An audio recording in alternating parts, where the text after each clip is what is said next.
ગઈકાલે જૂનાગઢના ઉપરકોટ ખાતે આહિર દેવાયત બોદરના સ્ટેચ્યુ અને સ્મારકોનું ખાતમુહૂર્ત સમારોહ યોજાયો હતો। ઉપરકોટ ખાતે જ્યાં દેવાયત બોદરનો ગૌરવપ્રદ ઇતિહાસ છે તેને ઉજાગર કરવા તત્કાલીન પ્રવાસન મંત્રી જવાહર ચાવડા અને હાલના પ્રવાસન મંત્રી મુળુ બેરા અને સમાજના આગેવાનોની અટકારમાં થયેલી રજૂઆતોના પરિણામે ગઈકાલે ઉપરકોટ ખાતે દેવાયત બોદરના સ્ટેચ્યુ સ્મારકનું ખાતમુહૂર્ત કરવામાં આવ્યું છે। આ ખાતમુહૂર્ત પ્રસંગે ગુજરાત આહિર સમાજના પ્રમુખ જવાહર ચાવડા, ધારાસભ્ય ભગવાનભાઈ બારડ, આહિર સમાજના આગેવાનો તેમજ સમાજના ભાઈઓ બહેનો સમાજના એ ટ્રેડિશનલ ડ્રેસમાં ઉપસ્થિત રહ્યા હતા। ત્યારે ગઈકાલે તો દેવાયત બોદર કે જેમની પ્રતિમાનું અનાવરણનો જે કાર્યક્રમ હતો તે યોજવામાં આવ્યો હતો, પરંતુ આજે એની ચર્ચા એ માટે થઈ રહી છે કે ભૂપેન્દ્ર પટેલ ગુજરાત રાજ્યના મુખ્યમંત્રી એમણે વખાણ કર્યા છે અને દેવાયત બોદર વિશે સુંદર મજાની વાત કરી છે। નમસ્કાર, આપ જોઈ રહ્યા છો ન્યૂઝરૂમ અને આપની સાથે હું છું ભાવિક। પહેલા તો તમે અમારી ચેનલને સબસ્ક્રાઇબ ન કરી તો અમારી ચેનલને સબસ્ક્રાઇબ કરી લો, બેલ આઇકનને દબાવી દો જેથી કરીને પડે પડના સચોટ સમાચાર તમને તમારા મોબાઈલ પર તરત જ મળી રહે।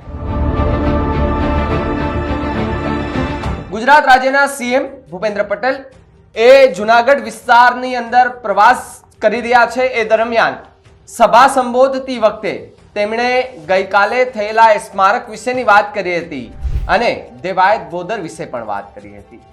દેવાયત બોદર વિશે વાત કરતા કહ્યું હતું કે જે સ્મારકો બનવા જઈ રહ્યા છે તે ઇતિહાસ આપણે અને આપણા આવનારી પેઢીને અને આહિર સમાજને યાદ રહે અને જે રજૂઆતો હતી ને સપનાઓ જે પૂર્ણ થયા છે, જે સાકાર થયા છે, આહિર સમાજ માટેની પણ સૌથી મોટી વાત કહેવાય કે જ્યાં દેવાયત બોદર કે તેમની એ પ્રતિમાનું ને બધું જ અનાવરણ કરવામાં આવ્યું છે।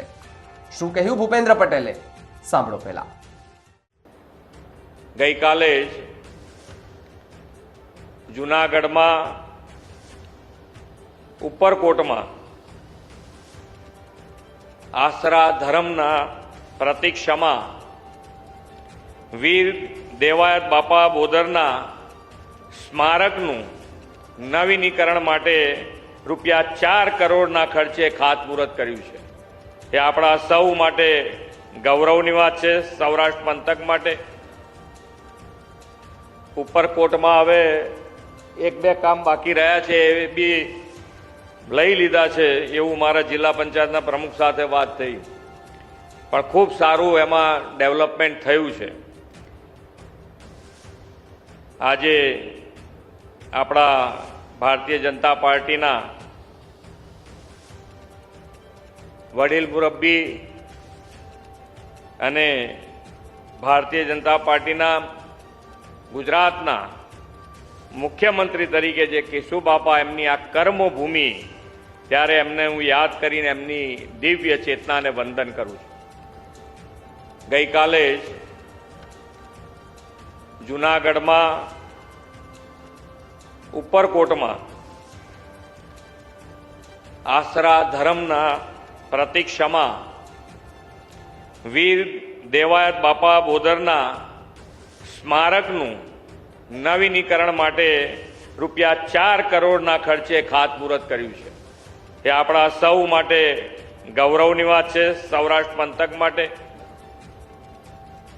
ઉપરકોટમાં હવે 1-2 કામ બાકી રહ્યા છે એ બી લઈ લીધા છે એવું મારા જિલ્લા પંચાયતના પ્રમુખ સાથે વાત થઈ, પણ ખૂબ સારું એમાં ડેવલપમેન્ટ થયું છે। આજે આપણા ભારતીય જનતા પાર્ટીના વડીલ મુરબ્બી અને ભારતીય જનતા પાર્ટીના ગુજરાતના મુખ્યમંત્રી તરીકે જે કેશુબાપા એમની આ કર્મભૂમિ, ત્યારે એમને હું યાદ કરીને એમની દિવ્ય ચેતનાને વંદન કરું છું। તો જે રીતે ભૂપેન્દ્ર પટેલે વખાણ કર્યા છે અને સાથે સાથે જ દેવાયત બોદરનો ઇતિહાસ પણ ખૂબ રસપ્રદ કહેવાય છે કે આહિરનો આશરો, આ શબ્દ પણ આપણે વારંવાર અનેક વખત સાંભળતા હોઈએ છીએ કે જ્યાં નવઘણને મોટો કરી અને દેવાયત બોદરે નવઘણની જગ્યાએ પોતાના દીકરાની બલી ચડાવી હતી। એટલે તો કહેવાય છે કે અડીખમ છે કુળ આયર, એ કદી ન હોય કાયર, ભલા માણસ કૃષ્ણ પ્રેમી આહિર કે જેણે વર્લ્ડ રેકોર્ડ પણ સર્જી દીધો હતો દ્વારકામાં મહારાસ કરીને. અને જ્યારે કહેવાય છે ને કે એક લોહિયા અમે આહિર તારા ગોવિંદ માં ગુલતાણ રે, તમે રમવા આવો મહારાસ રે, તમે રમવા આવો મહારાસ રે.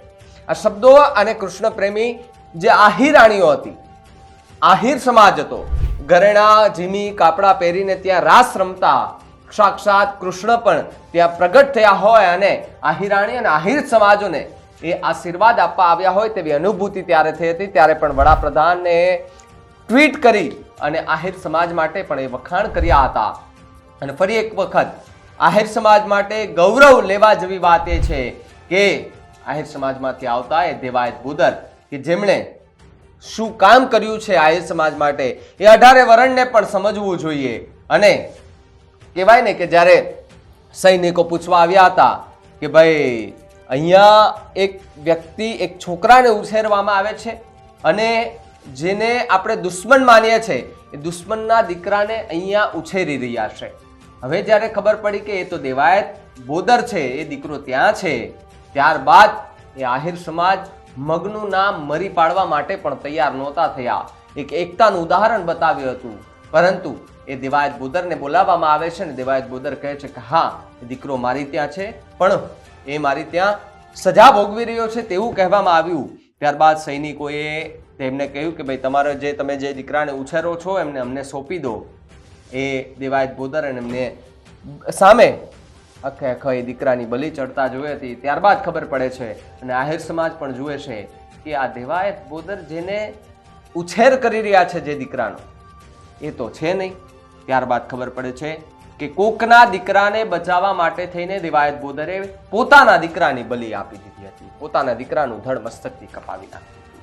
આ દેવાયત બોદરનો ઇતિહાસ છે. દેવાયત બોદરનો ઇતિહાસ સમજવો હોય તો આહિર સમાજના મોટા જે કહેવાય ને કે મોટી ઉંમરના જે લોકો છે, ખાસ કરીને આલીદર બોલીદર ગામે જાઓ તમે તો ત્યાં પણ તમને એનો ઇતિહાસ જોવા મળે છે.